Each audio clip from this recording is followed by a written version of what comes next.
खुद से जीतने वालों को मेरा सलाम और प्रणाम। जापानी भाषा में असाही का अर्थ है सूरज की रोशनी और हारू का अर्थ है बसंत। यह कहानी है दो मित्रों की, असाही और हारू, जो आगे चलकर ये नाम दोनों बच्चों के जीवन पर अपनी छाप छोड़ने वाले हैं। बचपन से दोनों बच्चे घनिष्ठ मित्र थे। वे साथ में पढ़ते, खेलते, नदी में नहाते, पूरा दिन साथ रहते। लेकिन असाही के अंदर एक खास क्वालिटी थी। वो जो भी करता डूब कर करता। जब वो खेलता तो दुनिया भूल जाता। जब वो कुछ पढ़ने बैठता तो उसे खाने के लिए खींचकर उठाना पड़ता। एक दोपहर जब दोनों खेल रहे थे तब असाही को घर से कोई जल्दबाजी में बुलाने आया और बिना कोई कारण उसे खींचकर ले गया। ये दोनों मित्रों की आखिरी मुलाकात थी। बाद में पता चला कि किसी दुर्घटना में असाही के पिताजी का निधन हो गया है। 5 दिनों बाद असाही अपने मामा के पास रहने चला गया। उसे अपने दोस्त से आखिरी बार मिलने का मौका भी नहीं मिला। कुछ साल बीते। असाही के जीवन में नया मोड़ आया। उसकी एकाग्रता नया रूप लेने लगी। वो शांत पहाड़ की चोटी पर जाकर ध्यान करने लगा। समय बीता, ज्ञान का अंकुर फूटा। उसने ध्यान को जाना। हमेशा हर जगह वो ध्यान में ध्यान को ही जीने लगा। लोग उसे ध्यान का मास्टर यानी ज़ेन मास्टर बुलाने लगे। एक दिन हारू ने सुना कि कुछ दूर पहाड़ पे एक ज़ेन मास्टर रहते हैं। फिर किसी ने बातों बातों में बताया कि अरे ये तो अपने गांव में खेलने वाला असाही है, जो अब ज़ेन मास्टर के नाम से जाना जाता है। हारू को अपने दोस्त का नाम सुनकर अजीब सा आकर्षण महसूस हुआ। वो खुद को रोक नहीं पाया। अगले हफ्ते काम से फुर्सत पाकर अपने परम मित्र से मिलने के लिए चल पड़ा और कुछ घंटों की यात्रा करके हिनोयामा पर्वत पर पहुंचा। पता पूछते पूछते वो पहाड़ के ऊपर चढ़ा। 2 घंटे चढ़ाई के बाद देखा कि एक दूर गुफा के बाहर पत्थर पर एक आदमी बैठा है। हारू ने थोड़ा नजदीक जाकर देखा तो अपने दोस्त को पहचान लिया, लेकिन उसके चेहरे पर तेज और आभा देखकर चौंक गया। हारू ने हिचकिचाते हुए पूछा, नमस्कार, क्या आपने मुझे पहचाना? हारू मेरे दोस्त, मैं तुम्हें पहचानूंगा क्यों नहीं? तुम्हें ऊपर चढ़ने में दिक्कत तो नहीं आई? अब तो तुम काफी मोटे हो गए हो। ज़ेन मास्टर ने ऐसे स्वागत किया जैसे 2 दोस्त कल ही मिले हों। दोनों बहुत देर तक बातें करते रहे।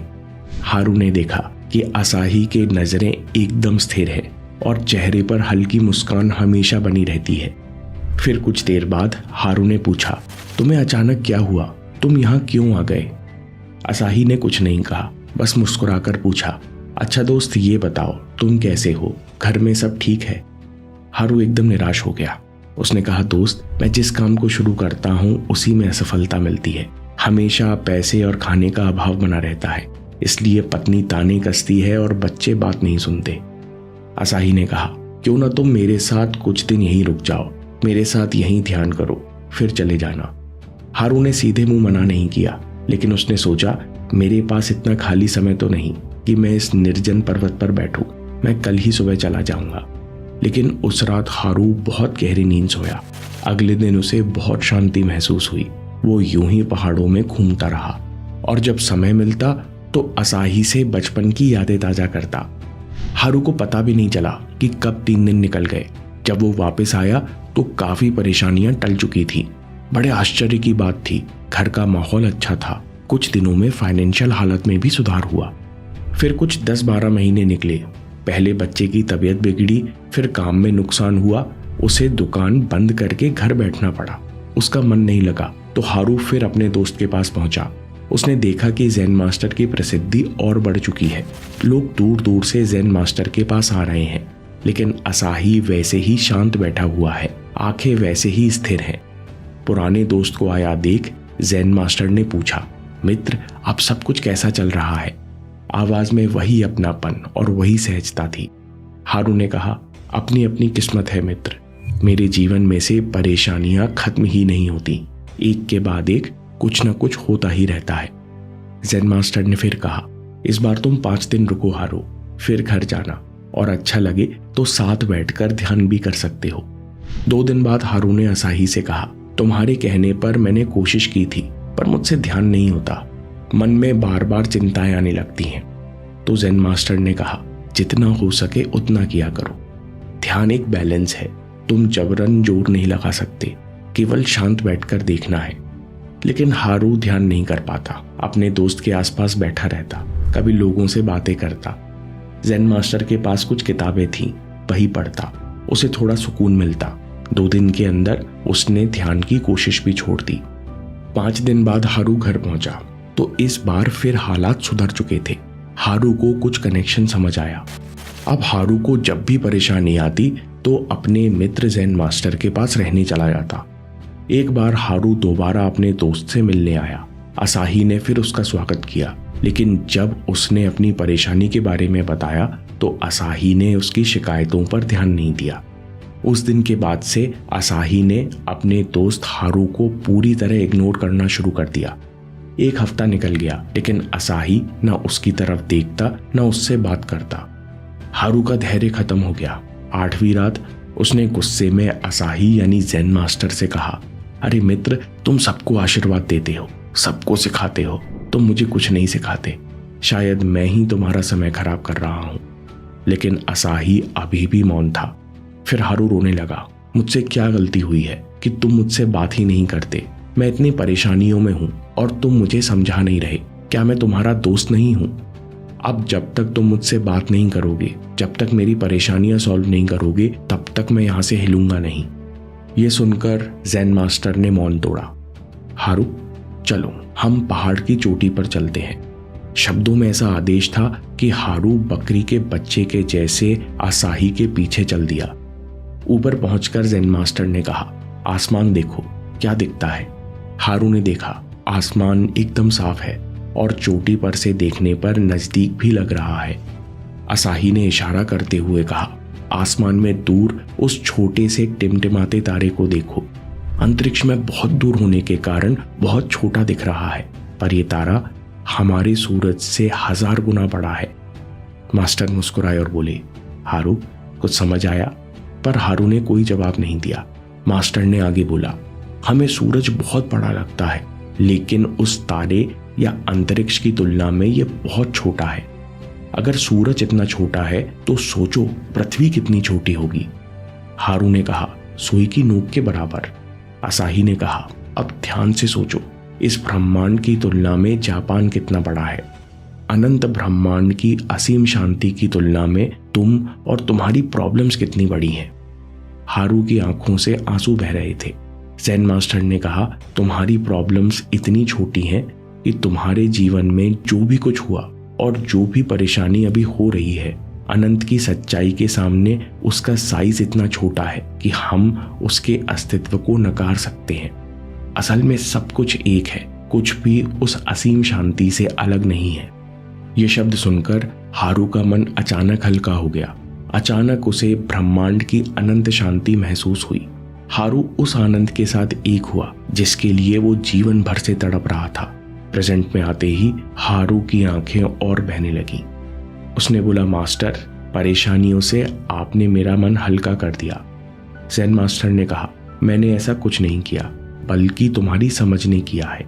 जैसे ही तुम्हें समझ आया कि तुम्हारी परेशानियां इस प्रेजेंट मोमेंट के सामने, अनंत ब्रह्मांड के सामने कोई अस्तित्व नहीं रखती, वैसे ही तुम शांत हो गए। यही प्रेजेंट मोमेंट है, ना कोई रिएक्शन है, ना कोई कमी है।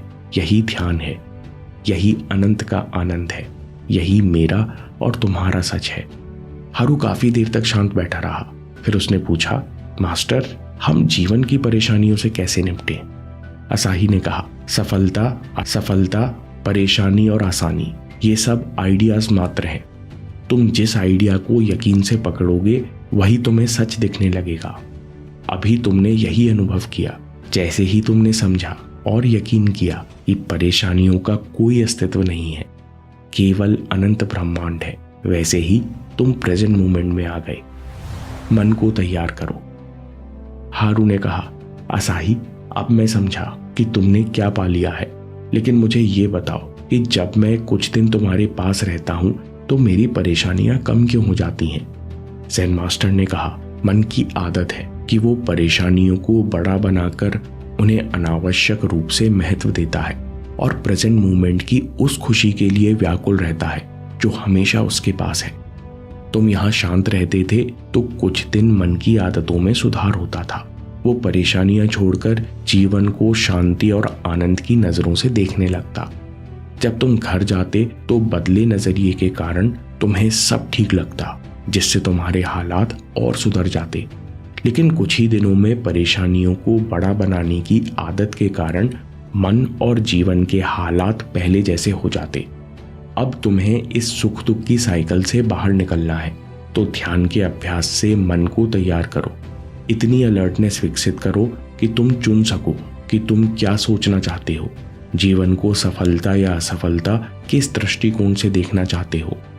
हारू बहुत देर तक शांत रहा, फिर पूछा, मास्टर आखिरी सवाल, इस बार जब मैंने आपसे मदद मांगी तो आप 1 हफ्ते तक मौन क्यों बने रहे? चमत्कार नहीं संकल्प। हारू मैं तुमसे इसलिए नहीं बोला क्योंकि बिना संकल्प किए, बिना अभ्यास किए तुम चमत्कार की उम्मीद नहीं कर सकते। ज़ेन मास्टर ने कहा, जब इंसान परेशानी को मिटाने का संकल्प लेता है तब गाइडेंस तुरंत प्रकट होती है। जिस इंसान में संकल्प नहीं होता वो आसानी से उपलब्ध ज्ञान को भी गंवा देता है। तुम्हारे संकल्प ने मुझे सहायता करने पर मजबूर कर दिया। इस बात को बुद्धि में उतार लो। तुम्हारे ध्यान की जिम्मेदारी तुम्हारी है। तुम्हें ही समझदारी विकसित करके अच्छे संग से, अभ्यास से अपनी चेतना का स्तर यानी अवेयरनेस को ऊपर उठाना है। ज़ेन मास्टर ने कहा, सचेत रहो और अपने अनुभव से जानो कि हर स्थिति में खुश रहना तुम्हारा वास्तविक स्वभाव है और तुम इसका चुनाव कर सकते हो। तुम्हें ही हर चीज में परेशानी देखना बंद करना है और ये चुनाव तुम्हारे लिए कोई और नहीं कर सकता। दोस्तों, सिल्वा टेक्निक मेडिटेशन का अभ्यास कीजिए।